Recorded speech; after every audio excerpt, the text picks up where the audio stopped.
on YouTube. Give it up for Jacqueline Dallas.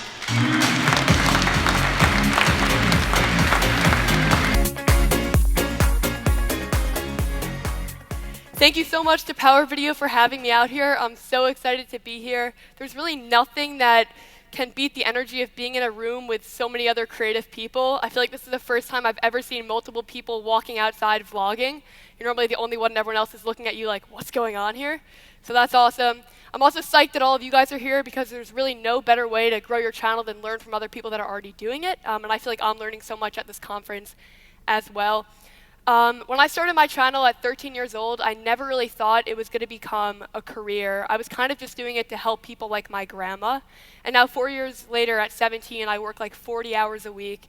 And I get to travel the world to do conferences like this and film other things. So it's really been an epic experience, and I really feel like anyone can do YouTube as long as I put the time in. So to explain what I mean by starting the channel because of my grandma, basically, at all holiday events, family members would always come up to me and ask about how to do different things on their technology. And I would normally get like a daily call from my grandma wondering how to reset her email password or whatever it was.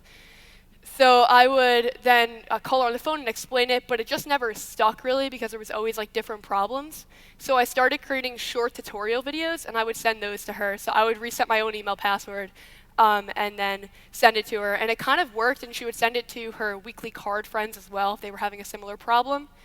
And I just started posting those to YouTube, and around that time as well, I was creating like video montages for class and for different sports teams. So it was kind of like the perfect storm where I loved making those videos, and I was also really interested in breaking down technology. So I started the YouTube channel, and the first videos were like terrible, just like cringe-a-thons. Like I go back and I can't even make it through a minute. But as time has gone on, I've kind of learned different techniques, and now, although I've transitioned from just how-to videos to more so product reviews, I still want to really help and connect with people, which is mainly why I started the channel. So in today's talk, I really want to talk about how to grow your channel so you can connect with more people and kind of how I've done it, especially as YouTube becomes more and more saturated. People are always wondering if you can still start, and I really think that you can start at any time, as long as you bring a different perspective. So the first thing that I think is really important is just to have good content. And I think that we all know this, that story matters more than video, but I don't think that we actually really understand it. Like we always, and especially for myself, I always thought that I needed a fancy camera to get started. And I really feel like you don't. I worked for a bunch of months and I bought an $180 camcorder. And that's what I shot all my videos on until 1,000 subscribers. And the video quality was not that great. All the shots were kind of underexposed. And you pair that with the fact that I had no idea how to use a camera. And it definitely was not the perfect combination. But no one really ever commented about video quality. They really just appreciated the commentary. So I think focusing on just bringing commentary and not focusing on as much like shallow depth of field or having a good camera, especially in the beginning. And smartphone cameras nowadays are actually better than the camera that I shot on when I started. And to give you a concrete example of the story being really important, a few months back, Samsung reached out to me and they wanted to do a campaign for the holidays. And their campaign was being together. That was like their motto for the holiday season. And they said, okay, like full creative control, go do this, which is great and kind of like the creator's dream, but it also means that then you have to come up with the entire concept. So I started, and the concept that I came up with was taking my mom on a trip to Europe and just filming our journey, kind of doing that. And it actually, initially I was kind of hesitant about it because a lot of their commercials were filmed with crews of like 15 people, and it was just myself filming it and directing it and like kind of scripting it. And it actually is one of my favorite videos that I've made now, and a lot of people really liked it and it got positive feedback. And the idea was just to kind of travel to London and Rome and film our journey of just being together, and then also throughout, to related to the tech niche, give camera tips at iconic locations. And that kind of allowed me to kind of show a little bit more of a personal side of myself, which people always ask for. And then it also allowed me to kind of showcase their phone in an interesting way. And it wasn't like the quality is pretty good, but it wasn't like a 15-person production set. And people still really liked that video.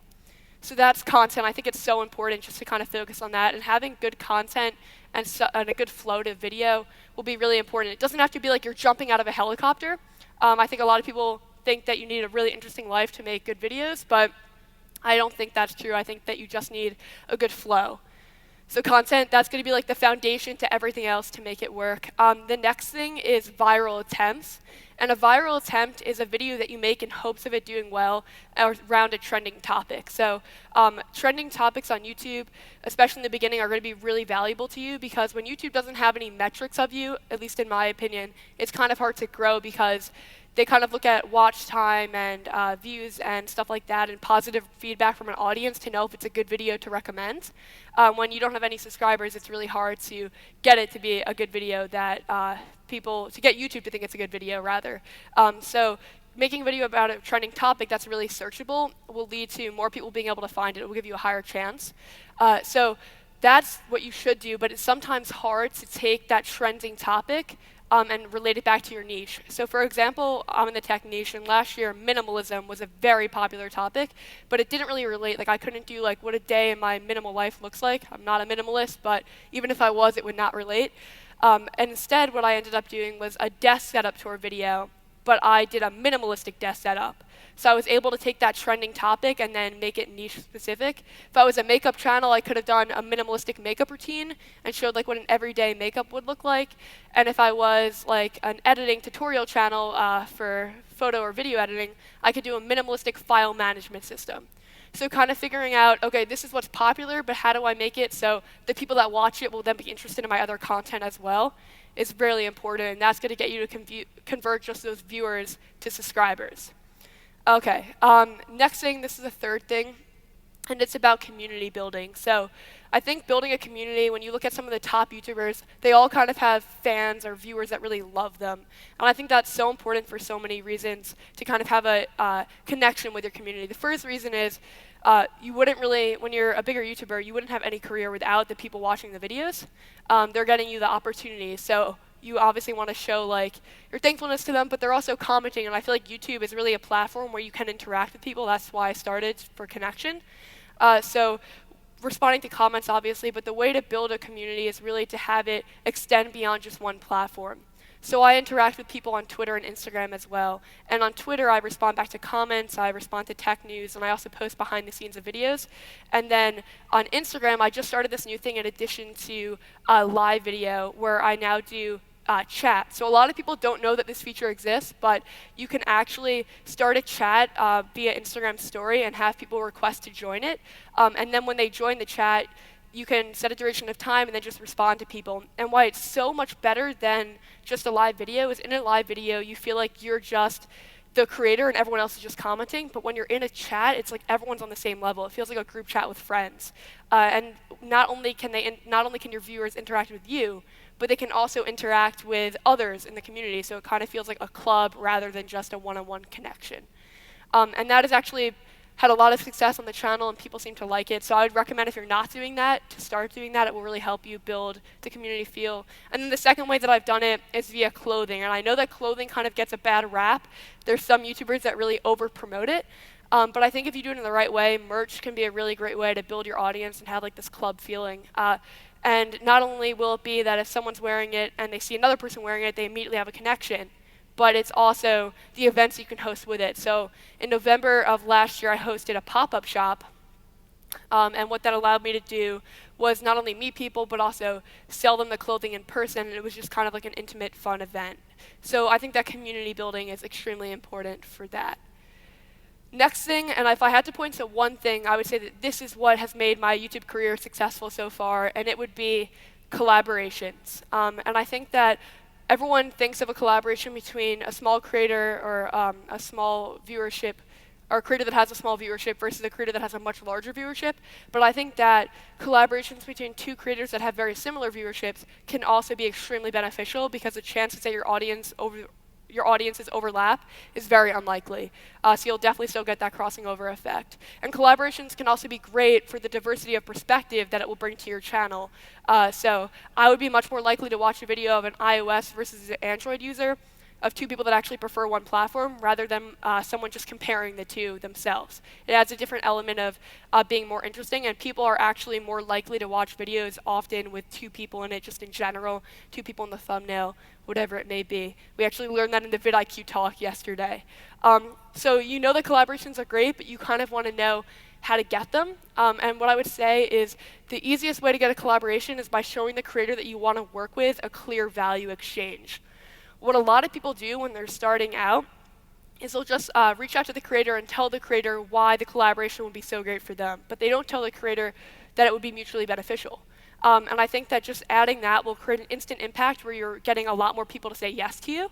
A couple years back, one of my good friends now, Sarah Dietschy, I had no personal relationship with her. I really loved her videos, but I didn't know her at all.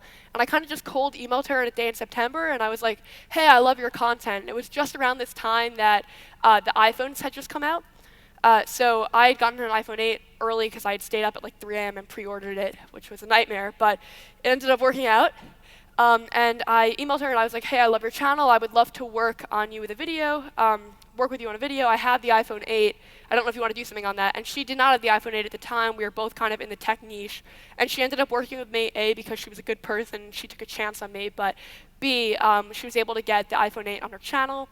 And I was able to work with one of my favorite creators. So it was just a really great relationship. And I find that collaborations have been a part of my YouTube career since the beginning. When I was at like 800 subscribers, I had worked with this guy named Kevin the Tech Ninja, and I think he was at like maybe 60,000 at the time. And what he did was he had a series called Unknown YouTubers, and it was basically anyone under 1,000 subscribers could submit a video, and then he would pick the best ones and feature it in a video so his audience could check them out, which was such an awesome thing to do at the time. But I submitted to it, and it was about 6 months later that he actually posted it. And I remember gaining like maybe 200 subscribers, and I just hit 1,000. And it felt like huge. Like I felt like I had made it. And since then, I realized that collaborations can just be such a useful tool, and I've been reaching out to so many creators. And you don't always get a yes. Oftentimes, it will start where they won't say yes right away, but they'll maybe invite you to an event that they're hosting or kind of introduce you in a small way. And I think taking those opportunities, even if you don't think that they're going to help you that much, like I worked at one of Sarah's events. She was running a live podcast, and I helped her film it. And it didn't really do anything for me at the time, but I was happy to do it because she's a creator that I really liked, and also it was just kind of building that relationship as well. And I think that if you do these things, these are like the key ingredients to create a successful YouTube channel. If you do collaborations, you community build, you focus on the story, and you make sure that you're connecting with people, I think you'll have a much better chance of growing the channel. When I started it, I had no experience, and I also had no connections in the community. And then over time, that kind of just formed. And I feel like it's so intimidating when you look at all the stuff that you have to do. But if you just take it kind of day by day, and you look at, like, okay, today I'm just going to work on improving audio quality, it's a lot more manageable. And it's been just such a fun job. I really would not have anything bad to say about it, and I think that if a 13-year-old kid with a mouthful of braces can do it and have people take them seriously, you will definitely be able to start your channel as well. So we're going to open it up for some questions. I'm happy to answer anything about YouTube. And I would say that while you're at this conference, you should definitely try to connect with as many YouTubers as possible and start forming those connections for potential collaborations. Okay, I was just wondering, whenever you first started off your YouTube channel, did you start off with just the one video, or did you wait until you had like a back catalog and then post so that people coming to your channel would then be able to watch multiple videos? And obviously then if you were starting a YouTube channel now, what way would you do that? Like, okay, great question. So no, I just started out with that one video, and it's because I really did not see YouTube becoming a career. I was just kind of doing it for fun and to help people at the time, so I wasn't really thinking like, oh, if I create a lot of videos, then they'll watch more. I think that's smart, though, to do that, but I also don't think that you should let the idea of having to create a lot of videos stop you from creating, because if you know that you have to create like 8 videos, it's a lot of time commitment, but if you just take it kind of posting it one by one, I think it will be a lot better. So although it might help you a little bit, if that's going to be a barrier to you starting, then I don't think you should do it. Yeah, it's like overthinking it, right? It's like 8 videos. You know, I think it's smart. I'm just saying, like I know a lot of people don't have a ton of time, so. Do you actually watch the kind of content you make, or do you find yourself watching a ton of different stuff all the time? Yeah, that's a great question. I know a lot of people in the tech niche do not watch other tech channels.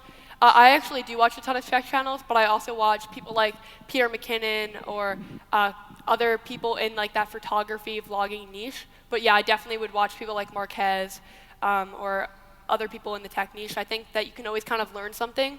Especially Marquez is always doing something different. If anyone of you don't know him, he's like one of the biggest tech YouTubers, and he's constantly like trying new things with like red cameras and different shot angles. So I think that you can learn a lot by watching. Hi. Yes. Hi, so you're quite young, starting out and everything, and would have been attending school or still are. And I was wondering, like, were you worried about what your peers might think or them finding your videos? And if so, how did you get over that? Yeah, so I am still in school. I'm going into my senior year of high school, actually. So it has been a lot of managing it, but I didn't actually, no one knew that, like my home friends didn't know for years. Actually, I think it was around the time I was in a Samsung commercial, and some people had seen it, and they were like, hey, what is this? And then I was like, all right, I guess it's time to explain. But it was like 2 years into it. I think that looking back, I could have definitely told them, but I kind of wanted it to be my own thing at the time. And I wasn't really taking it like so seriously when I first started. Like for the first 6 months, I didn't really see an end goal with it, so I wasn't really sharing it with people. But looking back now, it probably would have been nice to share it with home friends, but I also had a ton of friends in the YouTube community, so I was able to share kind of my experiences with them. How do you decide how many videos you're going to upload in a week? Okay, yeah, so I actually probably should do this, but I just kind of do it. I don't have like an upload schedule or anything, and especially in technology, it's kind of hard to have an upload schedule because during the fall season, a ton of products come out.